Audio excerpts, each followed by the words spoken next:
On December 27th, 1985, the lake near Fayetteville stood still beneath a gray sky. 28-year-old nurse Rachel Monroe never returned home. Police logged the case as absence. Then silence inside her house. The washer churned with scrubs clouded in muddy water. A coffee mug sat half full, and her dog scratched at the locked back door until its paws bled. Days later, divers pulled her body from the lake wearing clothes that were not hers. Officials wrote it off as drowning, but her mother kept receipts, footprints, fibers, and missing pages no report would hold. What the system erased. She recorded what they closed. She refused to bury. Before we dive in, let us know where you're watching from today, and if you like this story, don't forget to subscribe. Rachel Monroe left the clinic as the winter light faded. The wall clock in the break room showed 5:20 p.m. when she signed her last chart and slipped her pen into her pocket. The receptionist was already gone. Parking lot lights flickered on in staggered rhythm. Rachel crossed the asphalt with her usual tired pace. Purse tight to her side, she started her sedan, sat a moment with breath frosting the rearview mirror, then turned onto the gravel road that led toward the county lake. Neighbors later saw the car near the waterline just after 5:45 p.m. It faced the reeds, headlights off. Her purse was still on the passenger seat. Keys lay between the front seats. The dashboard clock blinked 12 unset inside. The faint smell of disinfectant clung to her scrubs. By 6:10 p.m., the dog began to bark. Helen Monroe heard it from her trailer next door. She pulled on a sweater and crossed the yard. The porch light was on. Frost clung to the boards. The dog was outside, tethered, scratching at the door. He had never slept outdoors before. Helen called her daughter's name. No answer. The back door was locked. She tried the front. The house was dark, TV off. Curtains hung still. Back again. She bent to free the dog and found his water bowl frozen. She cupped his face until he quieted. Around 6:30 p.m. she used her spare key. The door resisted, then gave way. Warmth brushed her face. The washer ran in the utility nook. Pale fabric churned in cloudy water. A coffee mug sat half full on the table. One shoe lay near the couch, its mate at the hall. Helen called Rachel again. Silence. In the hallway she stopped. Muddy prints trailed from the back door toward the kitchen, then down the hall. Not crisp. Edges feathered with water. A smear of mud dried on the baseboard. The dog pressed against her legs. In the bedroom, the bedspread was pulled back, as if someone sat, then stood. Coins, a clinic badge, and a cracked watchband lay on the dresser. A scrub top in light blue draped over a chair. A corner of a notebook peeked beneath it. Helen touched nothing. The washer clicked to a stop. Helen lifted the lid. Inside. Rachel's scrubs turned lazily, water clouded with soil. Bits of vegetation caught in the holes. A single hair clung to the rim. Lighter than Rachel's. Helen almost pocketed it, then froze, realizing the risk. At 7:05 p.m. she called the sheriff's office. A deputy arrived at 7:40 p.m. His cruiser rolled into the gravel without urgency. He glanced at the washer, shoes, and door, scribbling on a small pad. He asked when Rachel last called, whether she had a boyfriend, whether she left often. Helen answered, no. He noted voluntary absence at the top of his page. She pointed to the scratches around the back knob, some low, some higher than a dog's reach. He said animals panic. He didn't test the latch. She asked him to check the lake. He said it was too late. Too cold. And there was no night team. He promised to notify the morning shift, then he left. The dog whimpered like wind. Helen stayed. She took a grocery notebook and began writing washer cycle. Separated shoes, coffee ring, prints in the hall. She traced one with her pen cap and compared it to Rachel's spare sneakers in the closet. Larger by half an inch, broader at the toe. She drew a small X in her notes, then snapped a photo with a disposable camera from under the sink. At 8:30 p.m. she drove to the lake turnoff. Rachel's sedan sat canted in damp gravel, windshield glazed with frost. Inside, the purse lay open, zipper half closed. A receipt showed through the glass milk and bread, purchased at 4:55 p.m. Ordinary choices, proof against the story of vanishing on purpose. She returned home under dark sky. She fed the dog, set the bowl by the heater, and opened her notebook. She drew a rough map back door to washer to hall to bedroom, car to porch to lake edge. She circled the muddy areas, crossed out the clean. She waited. Waiting, she knew, was how cases hardened into silence. The washer drum ticked as it cooled. A truck passed on the road and did not slow. Helen pressed her palm against the scored wood of the back door. The dog settled at her feet. Only the dog's scratches marked the locked door. The morning broke flat and colorless. Mist hovered over the county lake, thinning only when a breeze cut across the surface. By 8 a.m., Helen stood at the edge with her friend Carla Jennings, both in heavy coats, scanning the waterline. No officers were present. The deputy from the night before had not sent anyone. Helen carried her notebook in a plastic bag to protect it from the damp. Carla held a flashlight even though daylight was coming fast. They moved along the shoreline. The grass near the car was pressed flat, damp with frost. Carla pointed to a narrow drag mark that vanished into the reeds. Helen photographed it with her disposable camera. The flash gave off a weak burst, barely visible in the fog. They searched further, shoes crunching against frost-brittle reeds. By 9:10 a.m., two neighbors joined. One carried a rake, another a pair of rubber boots. They had heard Helen's calls on the phone the night before. Together, the small group began to sweep the banks. The lake was shallow near the edge, but dropped suddenly, the bottom silty. Helen called out her daughter's name again, her voice low and steady, not as if expecting a reply, but as if carving the sound into the mist. At 10 a.m., Deputy Henson finally arrived. He leaned against his cruiser, hands deep in jacket pockets. He told the group they could look if they wanted, but official resources were limited. He said accidents happened. Sometimes people slipped. He did not bring a diver or even a boat. Helen wrote down his words verbatim in her notebook. Carla led Helen toward a clump of bushes. The dog, straining against his leash, sniffed furiously. Beneath the brush lay a pale shape, a wool sweater, bunched and stained with mud. Helen lifted it with 2 fingers. It was Rachel's. The sleeves were streaked with grime, and one cuff carried a thin plastic fiber, the edge frayed as if from nylon rope.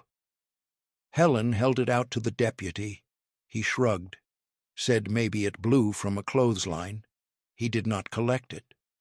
Helen placed the sweater in a paper bag herself.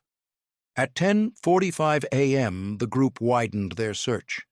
They found nothing else, no shoes, no purse, no jewelry beyond what had already been seen in the house. The only sound was the wind pushing through dry reeds. The lake remained still, a sheet of gray broken only by the faint ripple of geese far from shore. By noon, the neighbors left for work. Helen and Carla stayed, kneeling in damp grass, scanning the water. Helen marked an X on her rough map where the sweater had been. Carla walked the shoreline again, stopping often, peering into water as if the answer might surface on its own. At 1:15 p.m., Helen approached the deputy again.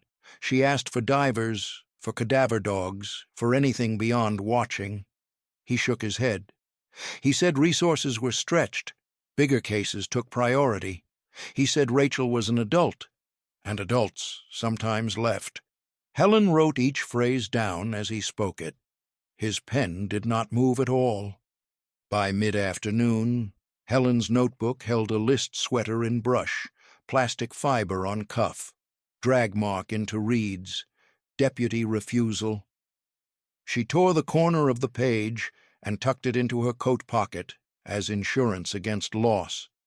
The sweater, sealed in a bag, sat in Carla's car trunk. At 3:20 p.m., clouds thickened.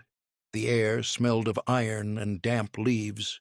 Carla suggested they return home, regroup, and try again with lanterns after dark. Helen nodded, though her body resisted leaving the shoreline. She took one last photograph of the reeds where the drag mark had faded. The disposable camera's flash reflected off mist and gave nothing back. By 5 p.m., Helen sat at her kitchen table, spreading items across the surface notebook, photos, sweater bag, the washer, now quiet, stood open, scrubs heavy with dried mud. She lined up her notes from the night and from the lake, then drew a straight line connecting the prints in the hall to the sweater in the brush. Her map grew more crowded with marks. Carla poured coffee into 2 mugs. She placed one before Helen, who didn't drink. They sat in silence until the dog stirred near the door. Carla finally said what Helen refused to Rachel was out there, and it was not an accident. At 6:10 p.m., Helen phoned the sheriff's office again. The dispatcher said the request was logged. Divers would be considered when available. No time was promised. Helen hung up and pressed the receiver hard into the cradle as if to leave an imprint. Carla wrote the words herself on a slip of paper. Divers delayed. No commitment. At 8:25 p.m., headlights swept across the yard. A neighbor dropped by with a flashlight and offered to walk the shore again. They went, 3 across, scanning reeds under beams of weak light. The water reflected nothing. By 9 p.m. the fog returned, thicker than before, and they pulled back. Helen placed the sweater bag inside a shoebox and taped it shut. She wrote her daughter's name in pencil on the lid. Then she sat at the table again, pen hovering above her notebook. She could not write anything new. She simply circled the words plastic fiber until the ink dented the page. The sweater lay damp, tagged by no one. By the next morning, whispers had already started. At 8 a.m., Helen overheard 2 women at the corner store say Rachel might have gone off with an old boyfriend. By 9:30 a.m., Deputy Henson repeated the same suggestion when Helen pressed him. He said adults leave all the time, especially around the holidays. Helen wrote the words in her notebook, then underlined them twice. Her daughter had bought milk and bread less than an hour before vanishing. People planning to leave did not stock fridges. At 10 a.m., Carla arrived with another piece of the puzzle. She had checked Rachel's locker at the clinic. Inside were her stethoscope, badge lanyard, and half a sandwich wrapped in foil. Nothing gone, nothing packed. Carla slid a receipt across the table dated the afternoon of disappearance, showing Rachel bought the groceries at 4:55 p.m. Helen placed it next to the earlier map, a silent contradiction to the rumors. At 11:40 a.m., Helen went back to the sheriff's office. The lobby smelled of stale coffee. Deputy Henson met her at the desk. He skimmed her notes without reading. Told her again there was no sign of foul play. He added that Rachel had been stressed at work, maybe wanted a break. Helen asked him to explain the washer running, the shoes apart, the sweater in the brush. He shrugged. said people act strangely. He slid her notebook back and said not to interfere. She returned home with the words heavy in her ears. By 1:10 p.m. the neighbors grew restless. Some said Rachel had quarreled with a man in a truck weeks earlier. Others insisted she was depressed. Each theory seemed easier than facing the mud prints, the fibers, the missing time. Helen marked each rumor in her notes, but wrote in the margin none supported by evidence. Carla nodded, jaw tight. When she read it, that evening, Helen pulled open Rachel's kitchen drawer. Beneath envelopes and takeout menus, she found her daughter's checkbook. The last entry showed payment for utilities 3 days earlier.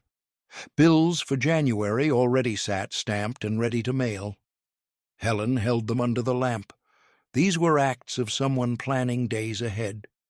She sealed the checks back in the drawer. At 7:25 p.m., Helen noticed something she had missed.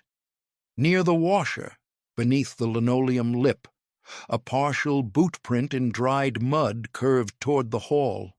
It was larger than Rachel's shoes, broader at the heel. She placed a ruler against it, sketched its outline into a notebook, and circled it in red. The mark was faint, but it was there. No officer had seen it. By 8 p.m., Carla arrived again. They compared notes across the table: receipts, bills, footprints, sweater. Each piece contradicted the narrative of a voluntary disappearance. Helen said aloud what the deputy would not someone else had been inside the house. Carla sat in silence before agreeing. They both looked at the box holding the sweater. At 9:45 p.m., Helen called the sheriff's office again, demanded an investigator higher than Henson. The dispatcher promised a call back. No one returned the call that night. By 11 p.m., Helen sat alone, copying her notes into a second notebook. She wanted duplicates in case one vanished. She tucked the copy into a sealed envelope, placed it under the mattress, and left the original on the table. The disposable camera lay beside it, film not yet developed. Outside, frost glazed the ground again. The dogs stirred, ears twitching at every passing truck. Helen stared at the notebook cover. On its front, she had written 3 words in block letters: "This is evidence." A receipt timestamp contradicted the police narrative. The 4th day broke brittle and gray. Mist clung low to the water, rolling back only when the sun pushed through. At 9 a.m., Helen and Carla stood at the shoreline again, this time with 2 men they had hired on their own. Neither was official. Both were volunteer divers from a nearby fire department who had answered Helen's plea. They wore mismatched wetsuits, carried oxygen tanks dented from use. One checked his watch, said the lake was shallow enough but murky. By 9:30 a.m., they slipped beneath the surface. The water closed without ripple. Helen waited, fists tight on her coat sleeves, Carla pacing behind her. 10 minutes passed, then 20. A single air bubble rose near the reeds and popped soundless. At 9:55 a.m., one diver surfaced, mask fogged. He shook his head once, then descended again. Helen pressed her nails into her palm until the skin broke faintly. At 10:12 a.m., both divers rose together, struggling against the reeds. Between them floated a shape wrapped in green weeds. Helen stepped forward before Carla caught her arm. The divers pulled the body to shore, laid it on a tarp. The smell of silt filled the air. It was Rachel, her hair tangled with pond grass, her skin pale and grainy. She wore not her work scrubs, but an unfamiliar blouse and dark pants, both too large. Her shoes were gone. Helen collapsed to her knees without sound, staring at fabric that did not belong to her daughter. At 10:20 a.m., Deputy Henson arrived. He stood at the edge of the crowd that had gathered. He did not kneel by the body. He simply looked, then pulled out his small pad. He wrote possible drowning. He ignored Helen's cries about the wrong clothes, the missing shoes, the sweater found days earlier. Carla pointed to marks on Rachel's neck, faint bruises in a crescent. The deputy said pressure from reeds could leave odd patterns. He zipped his pad shut and stepped back. At 11 a.m., the coroner's van came. 2 men in white coats loaded Rachel onto a stretcher. A thin stream of water dripped from the tarp onto the frozen ground, forming a line behind the wheels. Helen followed until they closed the doors. She placed her palm against the metal as if sealing something in. By noon, the report was already shaping. Deputy Henson told onlookers there was no evidence of foul play, no sign of a struggle. He said sometimes people walk into water, sometimes they collapse. He did not mention the clothes. He did not mention the sweater in the brush. He did not mention the footprints in the hall. At 1:30 p.m., Helen sat at her table with the notebook. She wrote in block letters, wrong clothes, missing shoes, neck marks, diver testimony. She underlined each. She then taped the plastic bag with the sweater to the page so it could not be separated. Carla placed the disposable camera beside it. Roll not yet developed, and promised they would have it printed by week's end. At 3 p.m., Helen telephoned the sheriff's office demanding the autopsy. The receptionist said results would take weeks. Helen asked if water was found in Rachel's lungs. The receptionist said that detail was not available.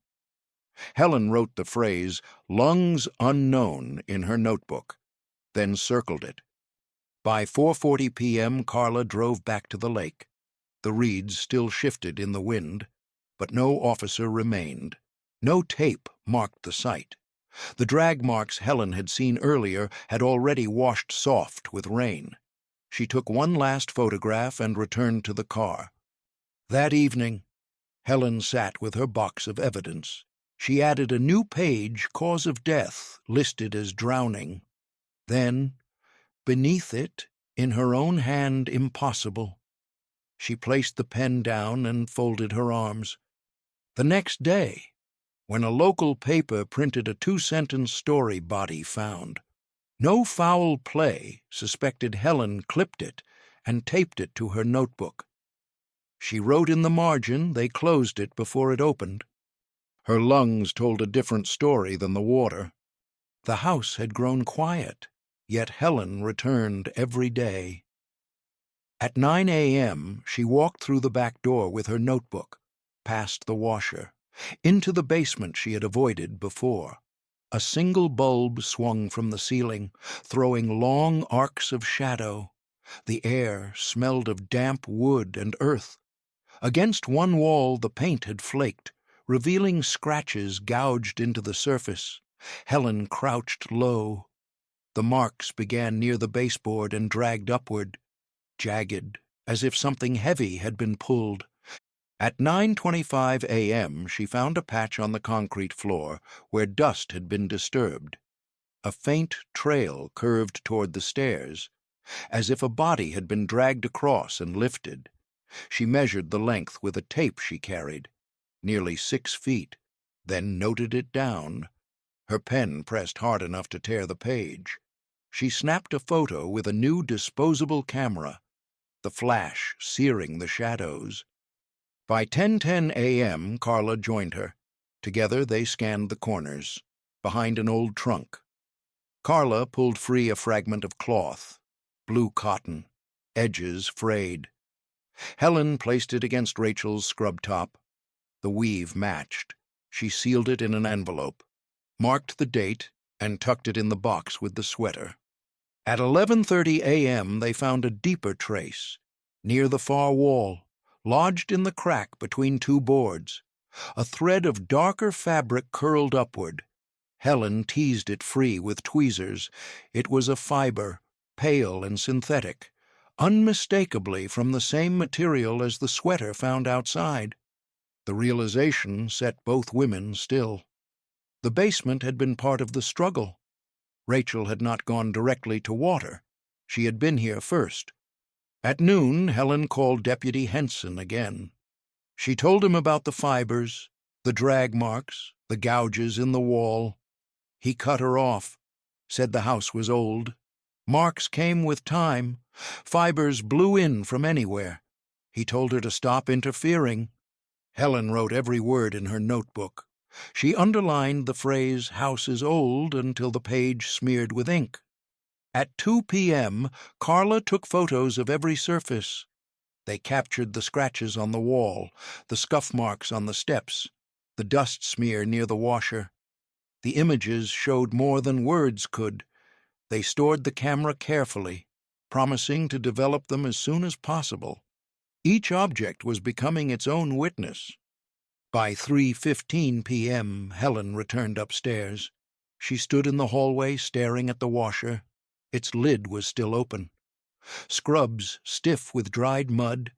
She remembered the hair, lighter than Rachel's, that clung to the rim. She had preserved it in wax paper. Now she placed it next to the fiber from the basement, sealed both in a small plastic envelope. She wrote one sentence across the top of the notebook page, "Two strangers in the same house." That evening, Helen drew a new map.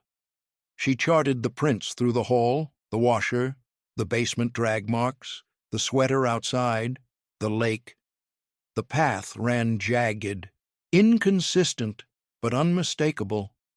Rachel had been moved. She folded the map and hid it under her mattress. Carla left with a copy. They were no longer just grieving. They were building a case. At 7:40 p.m., Helen sat alone. The basement bulb still swung slightly as if remembering their presence. She wrote a final note for the day, evidence denied by those sworn to keep it. She closed the notebook and pressed her palm against the cover until the indentation marked her skin. The fibers clung silent to the basement floor. The journal appeared by accident. On a cold morning at 8:30 a.m., Helen was stripping the bed for laundry when the corner of a notebook caught her eye beneath the frame. Dust streaked its cover. She pulled it free carefully.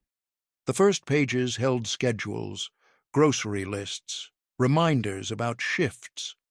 But deeper inside, Rachel had written more. The handwriting leaned sharp, darker impressions where the pen pressed harder. Helen sat at the table, gloves on, and turned the pages slowly. By 9 a.m., Carla arrived. Together they read entries written across the last month. Rachel described a man waiting outside the clinic in a brown truck. She wrote about seeing him near her street twice. She mentioned him once, by name Gary. She circled it, then scratched it out, then rewrote it at the bottom of the page in smaller letters. The ink pressed deeper into the paper. Helen copied each page into her notebook. At 10:15 a.m. they found another entry, dated only days before her disappearance. Rachel wrote about footsteps outside her window late at night. She said the dog barked until she let him in. She ended the entry with a line underlined twice. "He knows I am alone." Helen stopped reading, hands trembling, but forced herself onward. By 11 a.m. they had built a pattern, Gary Whitlock. An orderly once employed at the hospital had tried to speak with Rachel several times. She had ignored him. Now his truck lingered on her route. The journal recorded each encounter with mounting tension. The handwriting grew jagged. Helen stared at the final page where Rachel had pressed so hard the letters indented the next sheet. The sentence read, "If anything happens, it is him." At 12:25 p.m., Carla suggested they call the sheriff. Helen shook her head. The last time she called, her words had been dismissed. She wanted something stronger before handing it over. She photographed every page with Carla's camera, then sealed the journal in a box with the sweater and fibers. She marked the box with black ink, primary evidence. At 2 p.m., Helen visited the clinic. She asked discreet questions. A nurse remembered Gary standing outside weeks earlier, smoking and watching through the glass. A receptionist recalled Rachel saying she felt followed. Both agreed to sign statements if needed. Helen added these names to her notebook. At 3:10 p.m., Helen returned home and spread the journal pages across the table. She traced the heavy indents with her finger. Graphology guides from a borrowed library book suggested increased pressure during moments of stress or fear. The entries about Gary carried the deepest grooves. She documented the observation carefully. Carla leaned over her shoulder, silent. By 5 p.m., they placed the journal in a locked drawer. Helen copied the most critical lines into her notebook and underlined them footsteps outside. Brown truck. Name written. She felt the pattern sharpen. Every piece pointed to a man ignored by the reports. At 7:45 p.m., Helen stared at the lamp. Journal closed, but her mind still reading. She wrote one last line at the bottom of her notes. He was inside before the lake. Then she turned off the light, leaving the evidence drawer locked. The pen dug deeper when she wrote his name. By the first week of January, names circled tighter. Helen and Carla spread their evidence across the kitchen table. At 9 a.m., they listed 2 men. The first, Gary Whitlock, the orderly turned stalker, already named in Rachel's journal. The second, Earl Dobbs, the neighbor whose temper had erupted more than once, who owned boots wider than Rachel's and a past of broken fights. At 10:20 a.m., Helen drove to the clinic parking lot. Carla pointed out a brown truck idling near the far curb. Its paint dulled, fender dented. The driver sat low, face partly shadowed, but Helen knew the shape from Rachel's words. She wrote the license plate into her notebook, underlined twice. When the man noticed her watching, he drove off without signaling. By 11 a.m., they were at Earl's property. His yard held rusted tools, broken furniture stacked against the porch, tire tracks cut through mud toward his shed. Helen stepped carefully and measured one print, wider than Rachel's tires, patterned in a way that matched nothing she had seen near the house before. Carla photographed it. Earl appeared at the doorway, shirt stained, voice slurred. He asked why they were trespassing. Helen excused them quickly. They left without argument, but with more notes. At 1:15 p.m., Helen compared the prints outside Earl's shed with the faint tracks near Rachel's driveway. They aligned in width. She drew them side by side in her notebook, one set fresh, one fading. She added the word "possible match" in the margin. Carla's photograph confirmed the similarity. They placed the print evidence next to the journal entries on Gary, 2 suspects tightening around the absence. By 2:40 p.m., Helen took her files to the sheriff's office. Deputy Henson flipped through without comment. He said Gary had no record of violence. Earl was known but not linked, and none of it proved foul play. Helen pressed him. What about the fibers, the sweater, the tracks, the journal? He closed the folder and said again, "Adults leave." She realized then no report would carry these names further. She walked out, notebook pressed tight against her chest. At 4 p.m., Mark Ellison, a reporter, called Carla. He had heard whispers of the case and wanted details. Helen hesitated, then invited him to the house. By 5 p.m., he sat at the table, reviewing the journal and the photographs. He asked measured questions, wrote careful notes. He said 2 men looked viable, but one stood closer, Gary, with his truck and Rachel's own words. Helen told him both mattered until truth broke. He agreed to hold the story until more evidence surfaced. That night at 7:30 p.m., Helen stood again at Rachel's driveway. Mud had hardened where the tracks once pressed. She crouched, ran her fingers along the grooves until dirt lodged under her nails. She whispered her daughter's name, then rose and wrote one final line in her notebook. They will not erase this. The tire tracks stopped where the grass turned to mud. By mid-January, the weight of silence grew unbearable. At 9 a.m., Helen and Carla carried their box of evidence to the sheriff's office again. Inside, fluorescent lights hummed. Deputy Henson stood behind the counter, his pad already in hand. Helen laid out the sweater, the journal copies, the fiber envelope, the photographs of tire tracks. She asked for a full report to be filed. Henson glanced at the items, then slid them back with one hand. He said the case was closed as accidental drowning. His words were flat, rehearsed. Helen wrote them down, word for word, in her notebook. At 10:15 a.m., Carla pressed harder. She asked why Rachel's lungs contained soil inconsistent with lake sediment. Henson's face tightened. He said the coroner's notes were private and warned them not to spread speculation. He turned away, ending the conversation. Helen circled the phrase coroner sealed in her notes. By noon, Helen drove to the courthouse. She asked for the case file.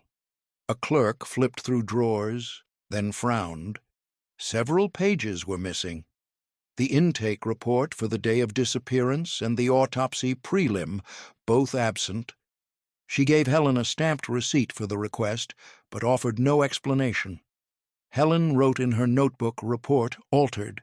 Pages missing. Carla photographed the receipt as proof. At 2 p.m., Mark Ellison met them at a diner.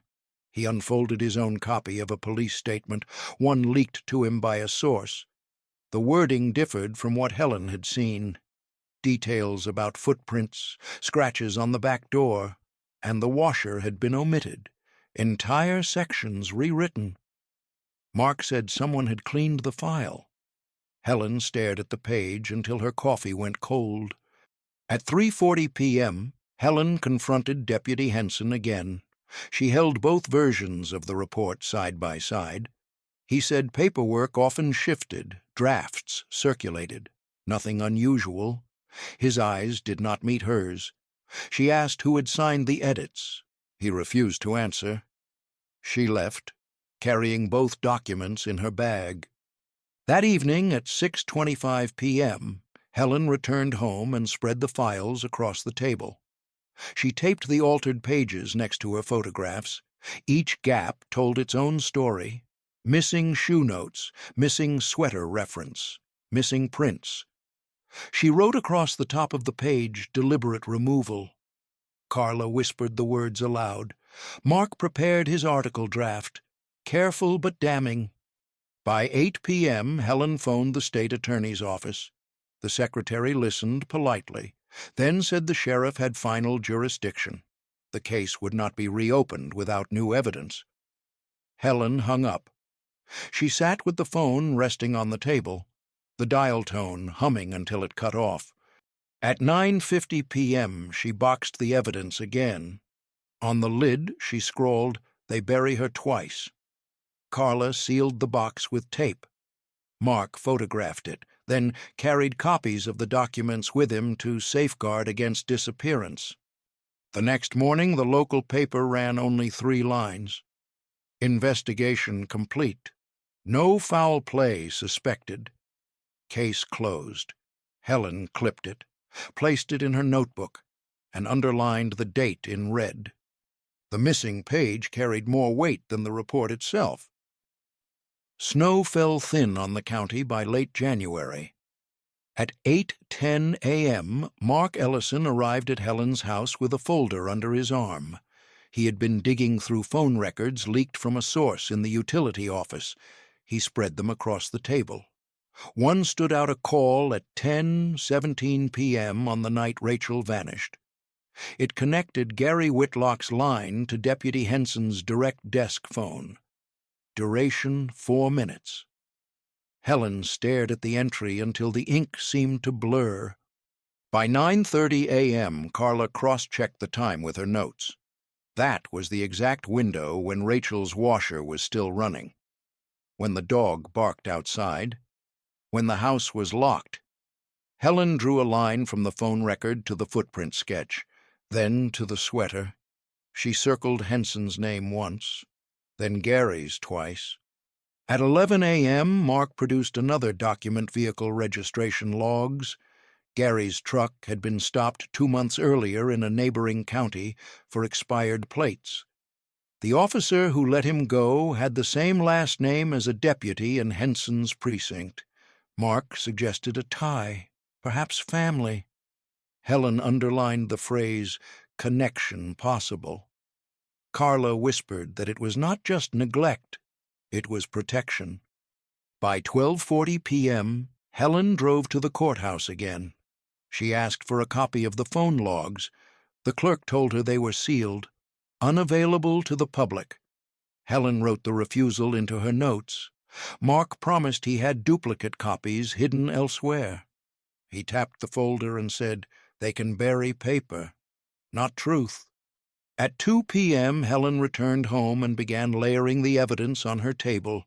Journal entries naming Gary, fibers in the basement, footprints in the hall, tire tracks by Earl's shed, altered reports, and now a phone call between suspect and deputy. The web stretched wider than she had feared. She wrote network across a fresh page and underlined it until the ink tore through. By 3:15 p.m., Carla developed the disposable film. The photographs of footprints, fibers, and the sweater emerged faint but usable. Helen placed them beside the phone record. The table looked like a crime board without strings, a silent accusation against those sworn to protect. She stared at the array until her eyes burned. At 4:50 p.m., Mark warned them that running the story could provoke retaliation. Helen told him the retaliation had already begun missing reports. False statements, silence at the lake. She said withholding the truth was no longer an option. He nodded, folded his notes, and promised to write carefully but clearly.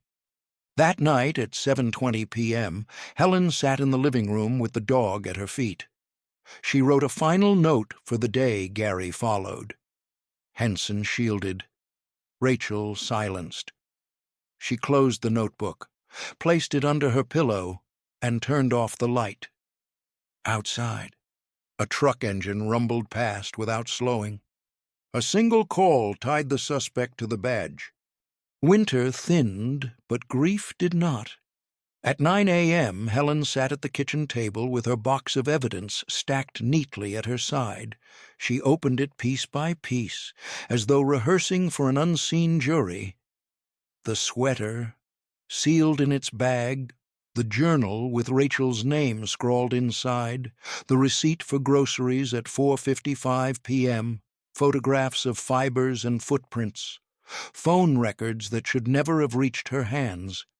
Each object a weight, heavier than the sum of cloth and paper. By 10:30 a.m., Carla arrived, eyes hollow from sleepless nights. She brought her own folder session notes from a counselor. She admitted the search had broken her. Every time she closed her eyes, she saw Rachel's body surfacing from weeds. She read aloud a line from her therapist, "You cannot live in the basement forever."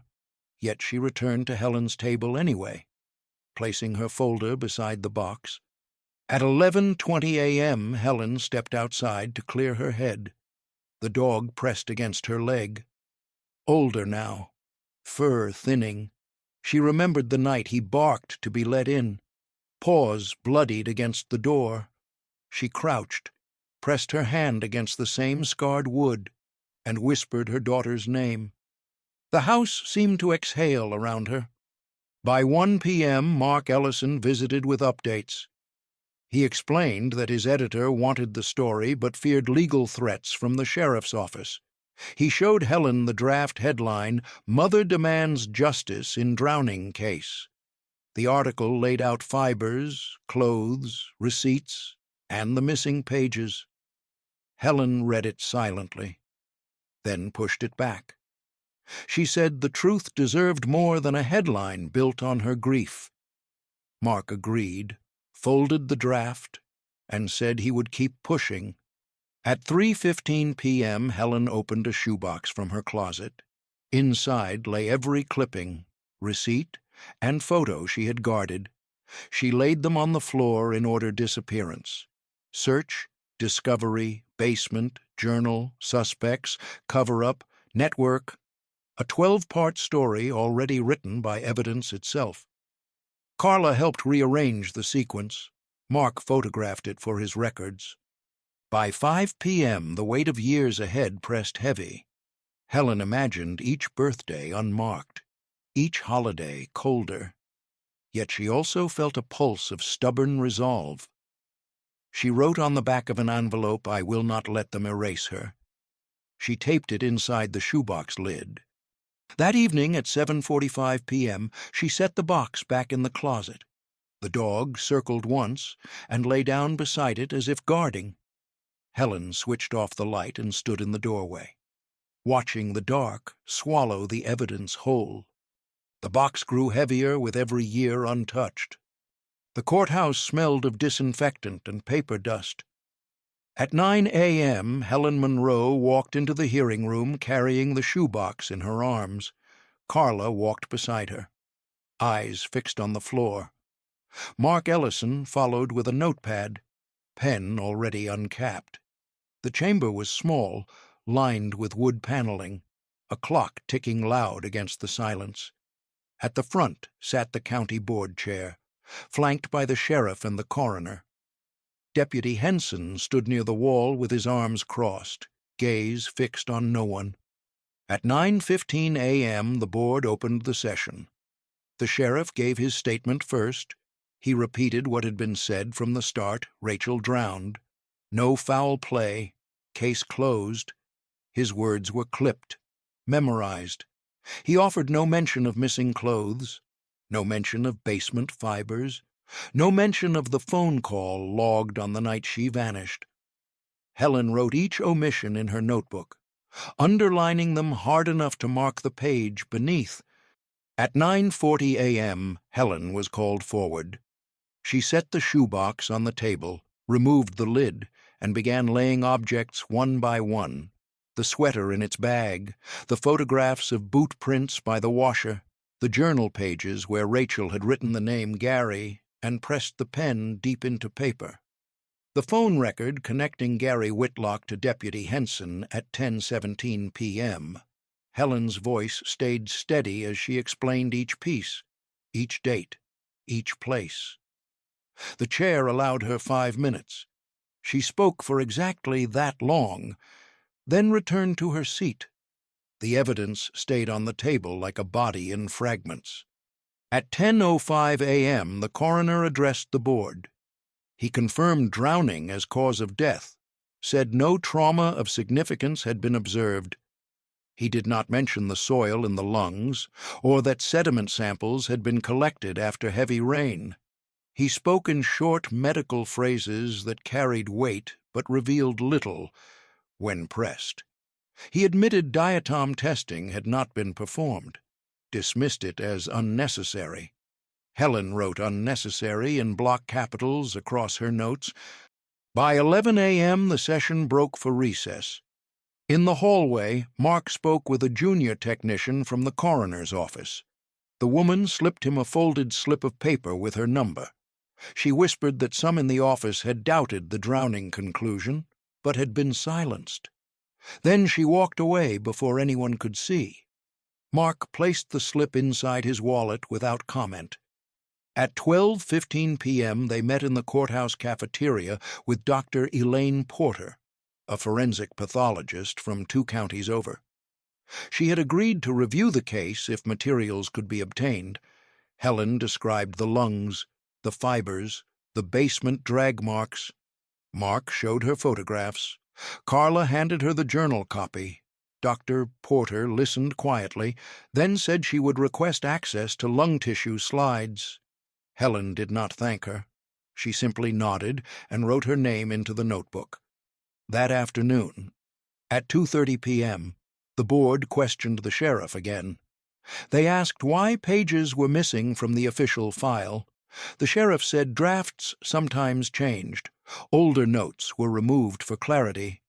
He did not explain why details present in earlier drafts had vanished in the final report. Helen wrote altered in her notebook. The chair shifted but did not press further. Deputy Henson stood still as stone near the wall. By 3:45 p.m. the hearing adjourned. No decision, no reopening. Helen packed the shoebox again, item by item, until the lid shut. She walked down the courthouse steps without speaking. Carla followed, eyes rimmed red. Mark promised to file a petition for Dr. Porter's review. 1 week later, at 10 a.m., Dr. Porter sat in a small room at the coroner's office. Helen waited outside with Carla and Mark. Shoebox on her lap. At 11:20 a.m., Dr. Porter returned. Her expression was composed, voice flat. She explained the lungs did contain water, but the soil particles in the airways did not match the lakebed sample. Instead, they showed traces of pulverized brick and concrete dust, suggesting inhalation somewhere else before submersion. She added there were faint hemorrhages around the neck, consistent with pressure. Her words were cautious, clinical, but they cut through weeks of denial. Helen wrote them down, then underlined the phrase, "not from lake." At 12 p.m., Dr. Porter drafted a preliminary note findings inconsistent with accidental drowning. She promised a longer report under seal. Helen folded the note and slid it into her notebook between receipts and photographs. Carla placed a hand on her arm. Mark asked permission to quote only the phrase inconsistent with drowning. Dr. Porter agreed. The following week, the board reconvened. At 9:30 a.m., Dr. Porter presented her findings under oath. She spoke plainly, avoided speculation. She said the absence of diatom testing left gaps. She said the soil in the lungs did not match lake sediment. She repeated her phrase inconsistent with accidental drowning. The coroner shifted in his chair. Repeating that judgment remained with his office. The sheriff said nothing. By 11 a.m., the hearing ended again without action. The board promised further review.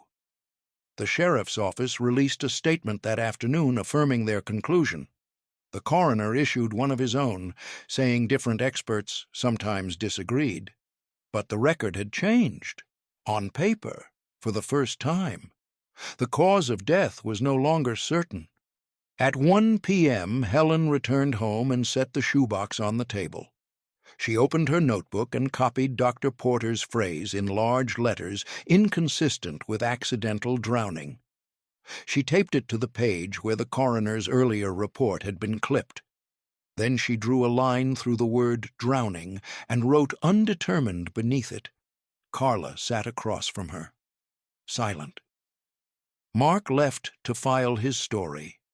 That night, Helen placed the shoebox in her closet again. The dog lay beside it, nose against the cardboard. She closed the door halfway, leaving a thin strip of light across the floor. She whispered to the silence that evidence still breathed even when buried. The coroner's stamp could not erase the water in her lungs. Spring bled into summer, but the house stayed cold. At 8:20 a.m., Helen sat at the kitchen table, the shoebox of evidence between her hands. The board had amended the record to undetermined. No arrests had followed, no indictments. Yet something irreversible had shifted. The word drowning had been crossed out by official ink. Helen opened her notebook, turned past receipts, photographs, fibers, and wrote a single line. They cannot close what I refuse to close.